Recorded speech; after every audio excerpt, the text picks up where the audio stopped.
Martin Luther King Jr. once had remarked that the only way to convert an enemy to a friend is through love, not hatred or fighting.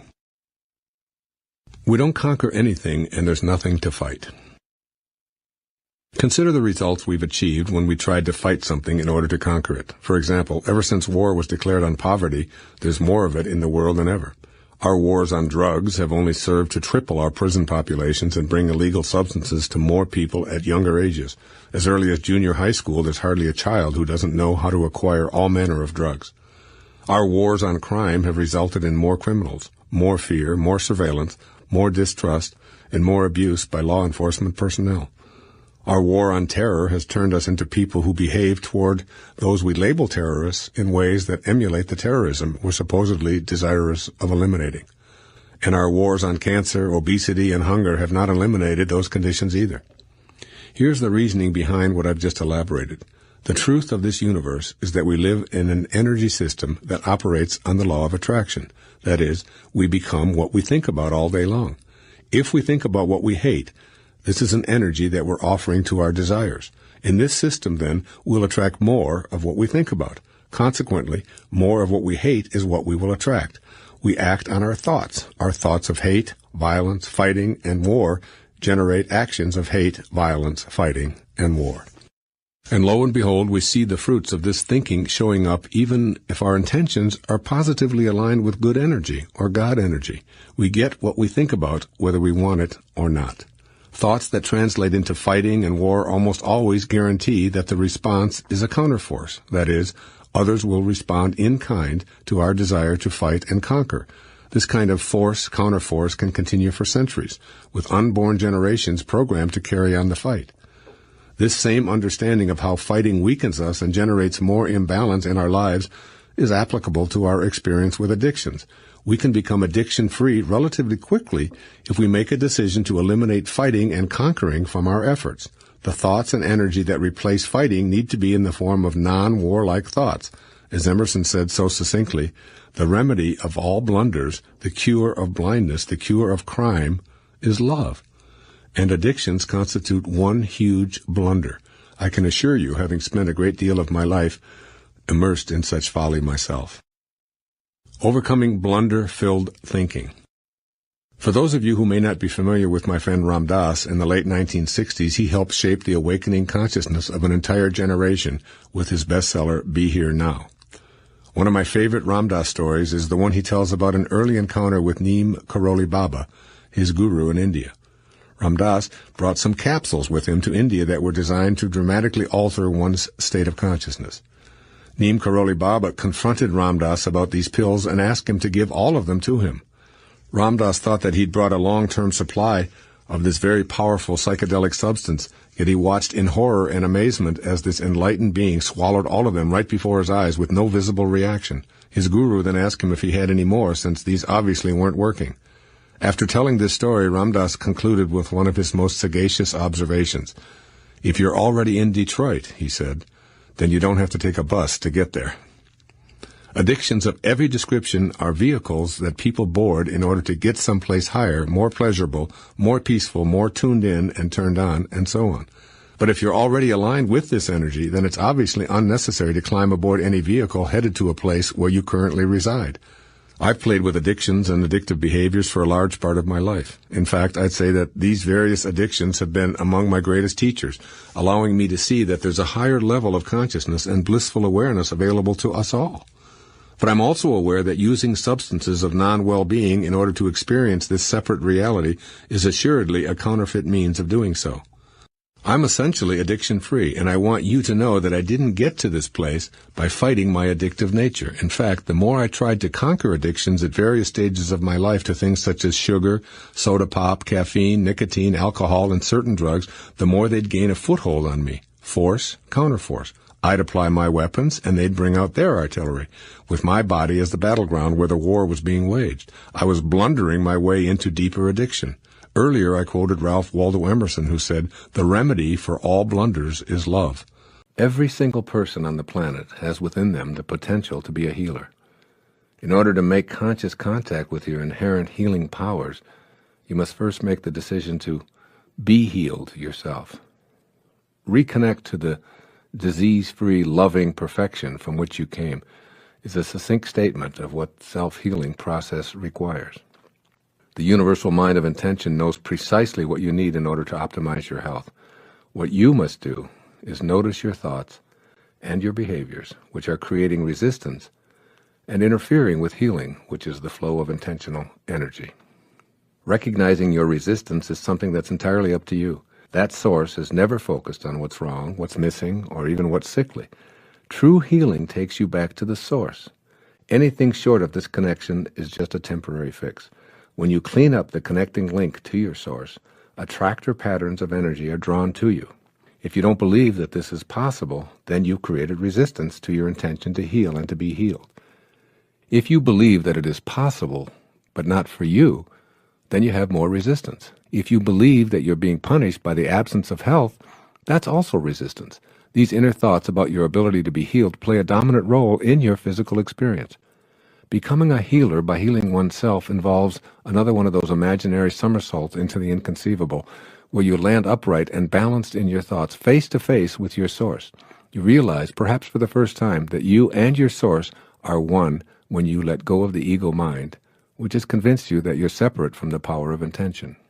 From thoughts of sickness to intentions of wellness. The decision to create is the decision to intend. To create healing, you can't have thoughts of illness and anticipate your body falling victim to disease. Become aware of the thoughts you have that support the idea of sickness as something to be expected. Begin noticing the frequency of those thoughts. The more they occupy your mental landscape, the more resistance you're creating to realizing your intention. You know what those thoughts of resistance sound like. I can't do anything about this arthritis. It's the flu season. I feel okay now, but by the weekend it'll be in my chest and I'll have a fever. We live in a carcinogenic world. Everything is either fattening or filled with chemicals. I feel so tired all of the time. On and on and on these thoughts of resistance go. They're like huge barricades blocking the realization of your intentions. Notice the thoughts that represent a decision on your part to buy into the illness mentality of the huge profit-making drug companies and a healthcare industry that thrives on your fears. But you're the divine, remember? You're a piece of the universal mind of intention, and you don't have to think in these ways. You can opt to think that you have the ability to raise your energy level even if all of the advertising around you points to a different conclusion. You can go within and hold an intention that says, I want to feel good. I intend to feel good. I intend to return to my source, and I refuse to allow any other thoughts of disorder or disease in. This is the beginning. You'll feel empowered by this unique experience. Then in any given moment of not feeling well, choose thoughts of healing and feeling good. In that instant, feeling good takes over, if only for a few seconds. Illness is not a punishment. You don't have a need for healing because you were bad or ignorant or as retribution for past life offenses. You've taken on whatever you're experiencing for whatever lessons you need to learn on this journey, which is being orchestrated by the all-providing intelligence that we're calling intention. In an eternal universe, you must view yourself and all others in infinite terms. Infinite terms means that you have an infinite number of opportunities to show up in a material body to co-create anything.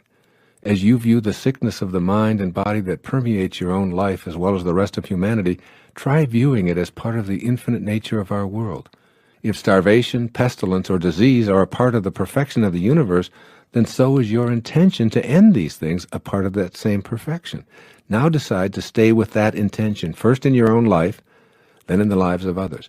Your intention will match up with the intention of the universe, which knows nothing of egos and separation, and all thoughts of illness as punishment and karmic paybacks will cease to exist.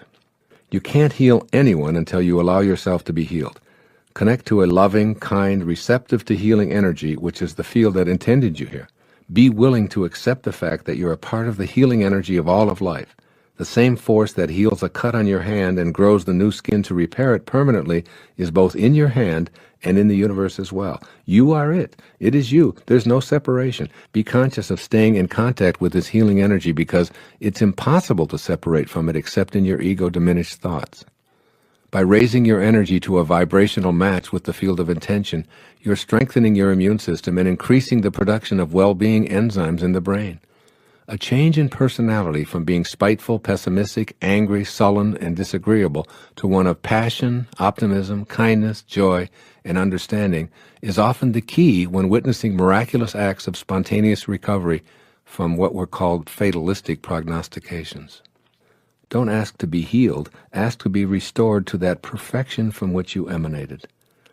Let nothing interfere with the intention that you have to heal and be healed. Discard all negativity that you encounter. Refuse to let in any energy that will weaken your body or your resolve. Convey this to others as well. Remember, you're not asking your source to heal you because this assumes health is missing from your life. Come to the source as whole and complete. Banish all thoughts of illness and know that by connecting back to this source, filling yourself with it, and offering it to others, you become healing itself. How would we think and act in daily life if we were truly aware of our divine essence? Obviously, there wouldn't be room to reproach yourself because we wouldn't doubt our abilities. In fact, we'd never look in the mirror and feel anything but love and appreciation. We'd see ourselves as fully capable of attracting all we desire. We'd treat our body with reverence and care, giving thanks for its divine design. We'd celebrate every thought we have, knowing its divine origin, and we'd become aware of our enormous talents and be awed by all that we are. We need to encourage the awareness of our magnificence in every regard.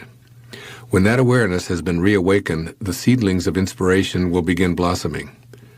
Here's a way of expressing these fundamental truths offered by the writings of the Baha'i Faith. This most great, this fathomless and surging ocean is near, astonishingly near, unto you. Behold, it is closer to you than your life vein. Swift as the twinkling of an eye you can, if you but wish it, reach and partake of this imperishable favor, this God-given grace, this incorruptible gift, this most potent and unspeakably glorious bounty. There's no way to be in spirit without a changed awareness. So when we accomplish this, we give ourselves the gift of moving from being flawed, limited, lacking, and imperfect to being completely comfortable with our magnificence. This unspeakably glorious bounty is so close to us, all we have to do is make a few twinkling of an eye adjustments. So why not begin right now? Here are 3 of the most obvious and important changes in awareness that you can make. 1. Changing the awareness of our magnificent talents and abilities. I want to emphasize an extremely important point. I'm not talking about self-esteem here, nor am I referring to levels of confidence. Rather, I'm saying that we need to keep the important question, who am I, in the forefront of our mind. This question doesn't revolve around previous life experiences, has nothing to do with what we've been told our special qualities or unique abilities are, and it isn't related to how worthy or worthless we feel about ourselves. It has to do with a simple truth. As Epictetus, a philosopher in the 1st century A.D., said, "You carry a god about within you, poor wretch, and know nothing of it." Just like Epictetus, who was born into slavery yet became one of our most profound teachers, we came into this world with an inexhaustible supply of talent. Our abilities are as limitless as God's are, because we're a distinct portion of the essence of Him. And there's an infallible way to begin entertaining those abilities and creating as He does. That way is to become aware that anything that excites us is a clue that we have the ability to pursue it. Anything that truly intrigues us is evidence of a divine, albeit latent, talent that's signaling our awareness. Having an interest in something is the clue to a thought that's connected to our calling. That thought is a vibration of energy in this vast universe. If something really appeals to us and we feel excited but perceive ourselves as devoid of the talent we think is necessary, it's probably an even higher vibration. Anything that's causing excitement within us is evidence of a spirit message that's saying, you can do this. Yes, you can.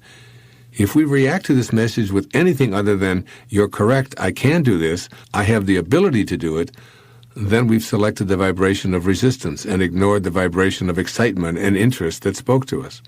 Our thoughts about who we are, what excites us, and what we feel called to be and do are all divinely inspired and come with whatever guidance and assistance we'll need to actualize these goals.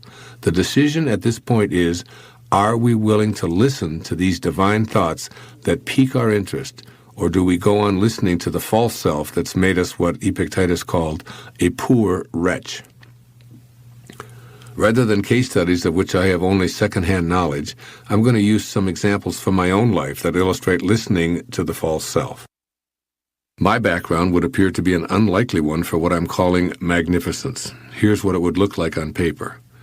Fathered by an alcoholic who abandoned his 3 children, childhood years spent in foster homes, a classic underachiever, educated in public schools, grew up at the low end of the socioeconomic scale, no financial advantages, no examples of or ambitions for higher education, 4 years as an enlisted man in the United States Navy, admitted to a university on a provisional acceptance at the age of 22 due to lower than average grades in high school, worked his way through 3 advanced degrees by being a cashier and a stock boy in a grocery store in Detroit. This isn't exactly what you'd call a prescription for becoming the best-selling author of 28 books and a successful public speaker. I couldn't begin to tell you how many teachers of creative writing and speech gave me low grades for my efforts in these fields. All I can say for certain is that I've always had a knowing about my interest in writing, have always been excited by the prospect of entertaining and informing an audience, any audience. By all of the accepted standards, I didn't have any writing ability. What I did have, and still do, was an interest and a passion for writing. It inspired and thrilled me, and I simply loved it. From the perspective of inspiration, I had the ability to do it, and that's all I needed to know. Then as now, I trusted that the universe would handle all of the details, including, will I be published? Will the critics approve? Will my book be a bestseller? Will my mother approve? Will I get an apology from any of my old English teachers? But really, who cares about any of this? The fact that writing excites me is all I've ever needed to know. When I follow that thought and stay with it, I conclude that I have the ability and the talent. And so do you. Like me, it's easy to find what excites you. What do you find intriguing? Does learning yoga and becoming an instructor interest you? Then you have your answer. The issue isn't about ability, it's about being matched up in spirit with your current thoughts and behaviors. In the Tao, it says that a victory in war is to be celebrated by mourning, because it still gives evidence that we have not found our divine nature. If you love those who love you, what virtue lies in that? Even the morally weak love those who love them. And if you're good to those who are good to you, what virtue lies in that? Even the morally weak do that. Love your enemies. Be good to them. Share with them without expecting anything in return. Then your reward will be rich, and you will be sons of the Most High. He is kind to the ungrateful and the wicked. Be compassionate like your Father. How much of that do we practice on our planet? Divine love is a love that we have inside of us because it's the only thing we have to give away. That's all we can give away. Again, Patanjali, when you are steadfast, this is who Jesus was. This is who Rumi was. This is who Shams of Tabriz was. This is who Muhammad was. This is who Buddha was. When you are steadfast, which means there's no ego, when you are steadfast in your abstention of thoughts of harm directed towards yourself and others, that all living creatures will cease to feel fear in your presence. That's who St. Francis was. I've been to Assisi. Some of you were there with me. How many? Who was there? Look, so many of you were there with us last year, just a year ago, a little over a year ago. Do you remember the lecture in Assisi? When I stood there and St. Francis just entered my body, and literally I just lost it. I couldn't speak for 7-8 minutes. It was overwhelming, the love. And everyone in the room just stood up and just held their hands out. You can reach this level of consciousness.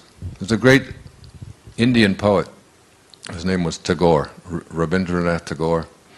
In 1927, he wrote a collection of poetry called the Gitanjali. This is what he said about the ego. I went out alone on my way to my tryst. But who is this me in the dark? I step aside to avoid his presence, but I escape him not. He makes the dust rise from the earth with his swagger. He adds his loud voice to every word I utter. He is my own little self, my Lord. He knows no shame. But I am ashamed to come to thy door in his company. That's the ego. That's the part of us that we have to transcend. That's where we have to go within and recognize who we truly are. And who we are is divine love. When Jesus was asked, who is God? He said, God is love. And he that dwelleth in love dwelleth in me, and I in him. It's just love. That's all Rumi is about. It's about love.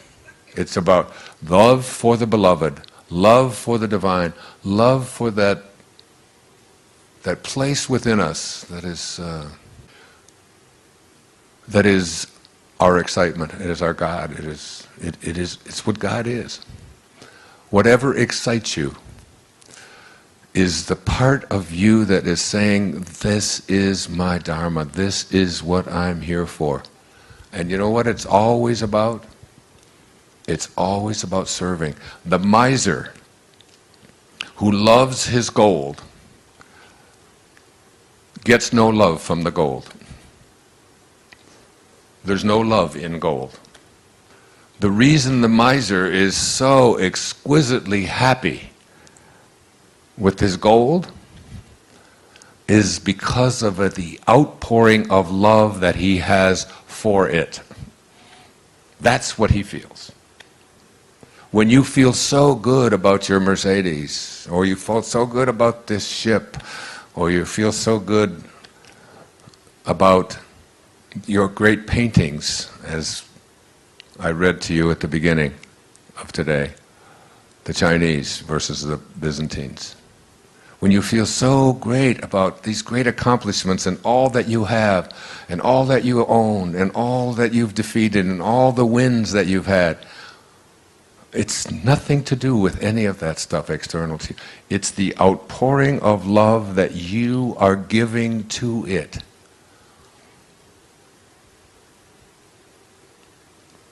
And you can't have love in your life, and you can't give it away unless that's what you have inside. Verse 40 of the Tao says, it's all about returning. It's all about returning. Returning to what?